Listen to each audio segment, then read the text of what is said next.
Hi, I'm Charles Kasumba, Communications Specialist at Southern Voice, and welcome to The Compass, our brand new podcast series. Over the next 5 episodes, we'll be discussing narratives, who shapes them, and how can we transform them. In our opening episode, our Executive Director, Margarita Gómez, and the Chair of our Steering Committee, Ngugi, are setting the stage. They'll discuss why narrative ownership matters and the role our network can play in transforming it. Let's get the show on the road.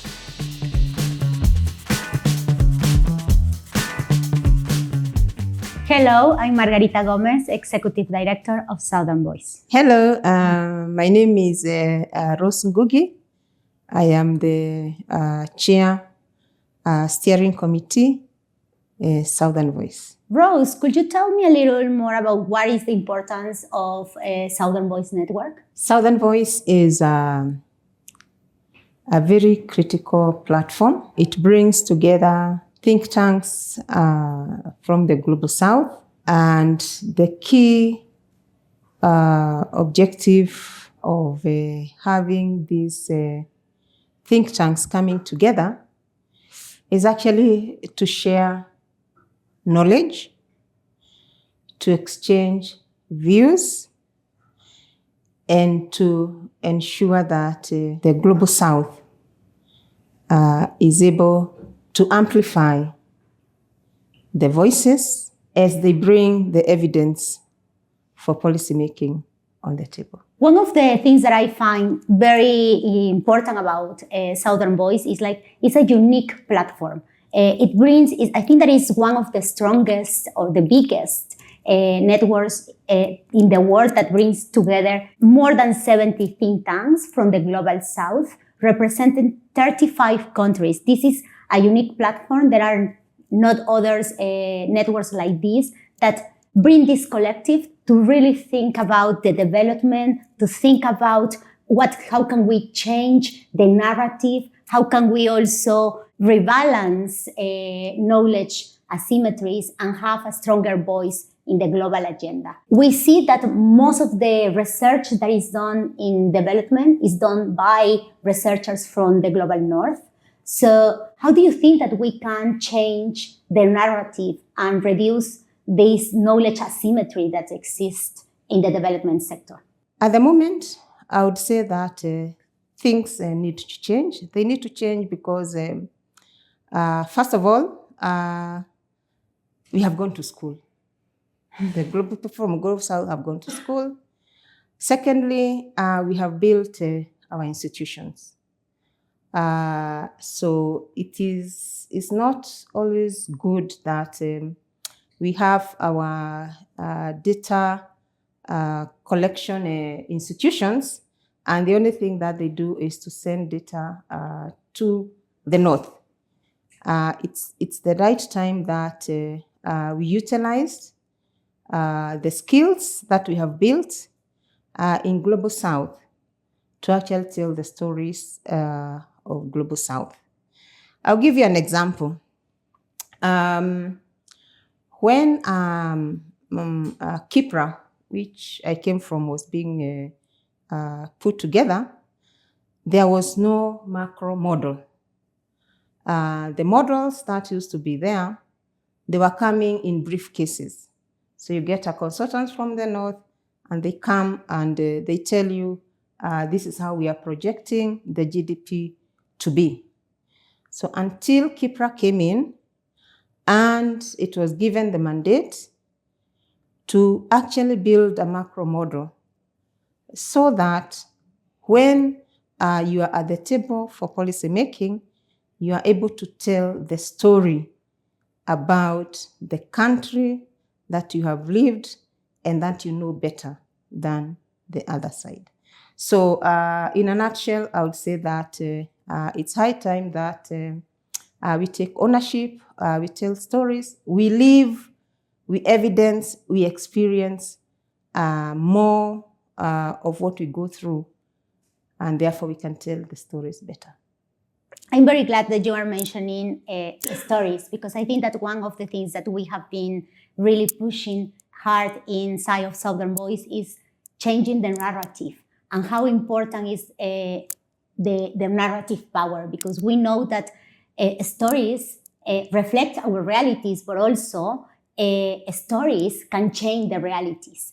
And what we have seen is that the dominant narrative is the one that has been really leading the conversation in the development sector, defining what are the priorities that sometimes are not the ones that are the most important for the global south countries, defining the methodologies, defining even like what's more important than others. So, and I think that when we talk about narrative power, we need to think about two things. One is the capacity that the stories and the narratives have to influence behaviors, mindset, and even systems, to change the system, but also the capacity that the stories have to influence and to really shift the mindsets and the way that we think, and also to create new realities. So I'm very glad that you bring that, and I think that today that we are living in a new world with a lot of changes in the geopolitical space, uncertainty, where we don't know where the multilateral organizations are going. I think that there is a really an important opportunity for the voices of the global south to be stronger and to influence the agenda. I would love to hear maybe if you can share, Rose, what are the opportunities that you see that we have now in this moment, in this changing moment that we are living, in order to really empower our voices? Let me start by looking at a net. I think they call it's like a network of the big countries, yeah, the G20. So what used to happen before the AU was admitted as a permanent member? I went through checking the kind of conversations that they would have on the table. And what I realized was that it is a small team that used to be given the responsibility to talk about Africa. But Africa was not on the table. But I think right now we have an opportunity, now that AU has been admitted on the table, to be on the table and to discuss our issues. Not anybody else coming to discuss our issues. We are on the table also to receive and to negotiate from where we are coming from. So I would say that there is a changing and realization from the global south that they need actually to be on the table, and they are fighting for it.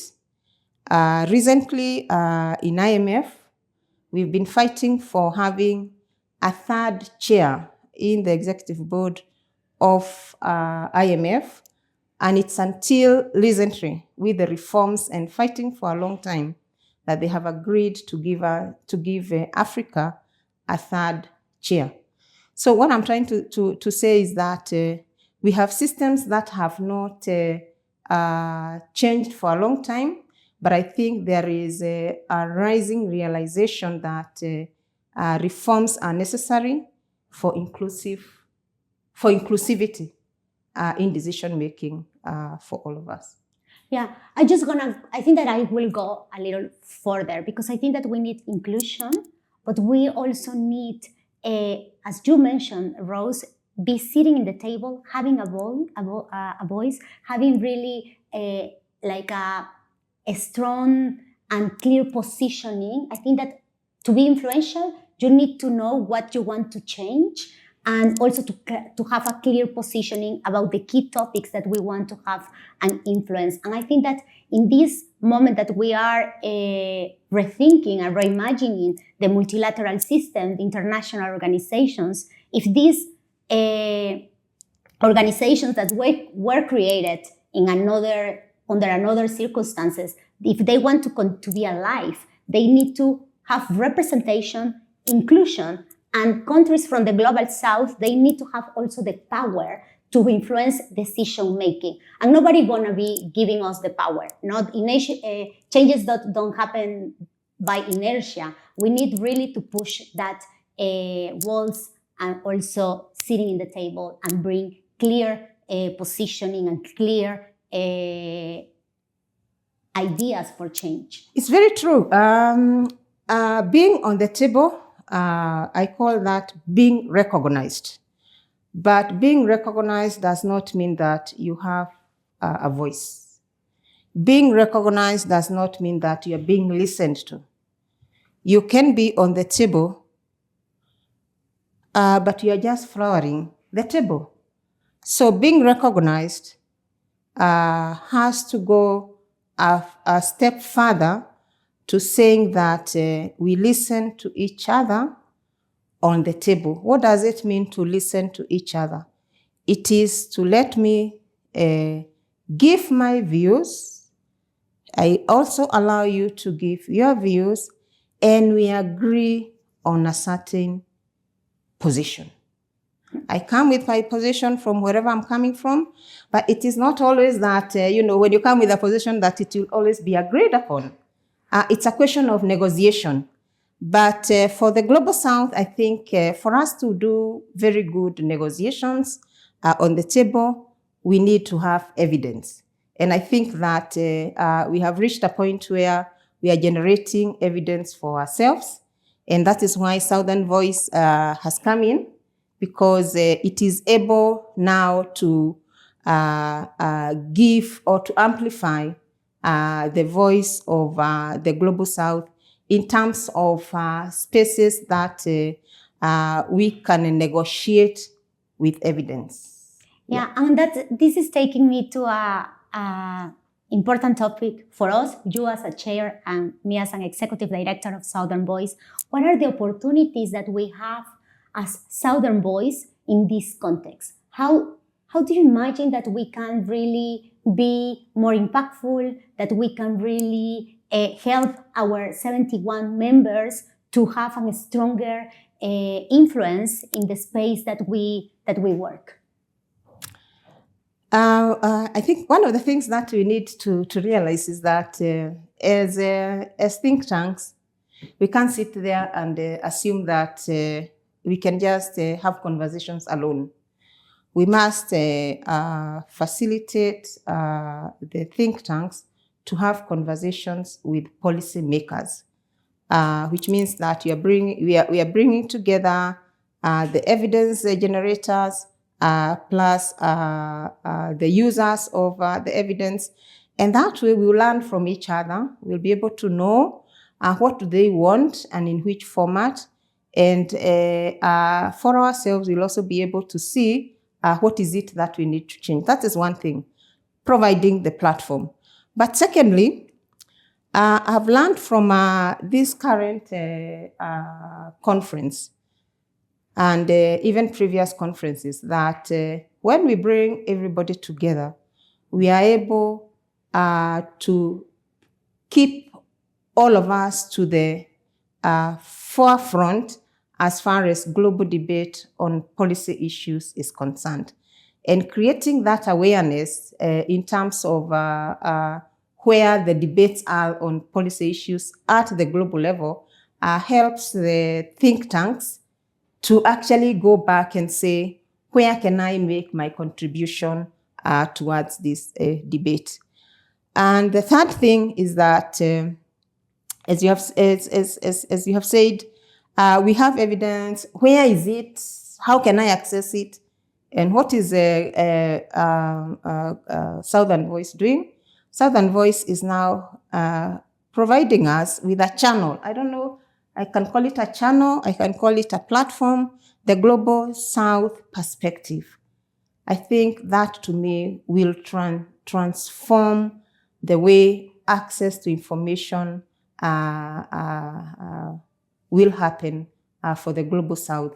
It will actually be a testimony that there is a lot of evidence being generated and that you can access it very easily from the platform of the network. I think that's great. I think that's a great way to put the way that Southern Voice is giving a platform for think tanks in the global South to come together and to really be stronger together. And I think that will be my takeaway of this conversation, that if we bring the different think tanks, in our case, Southern Voice, as I mentioned, being one of the most important networks of think tanks from the global South, bringing them together, they can have a stronger voice, a stronger position, and being more influential. And thank you so much, Rose. Thank you for watching this episode of The Compass. Stay tuned for next week when we'll discuss who controls the story. Because if you don't understand what's happening at the ground level, what the policymakers are thinking, what is likely to be implementable and what is not, that research has little sort of value.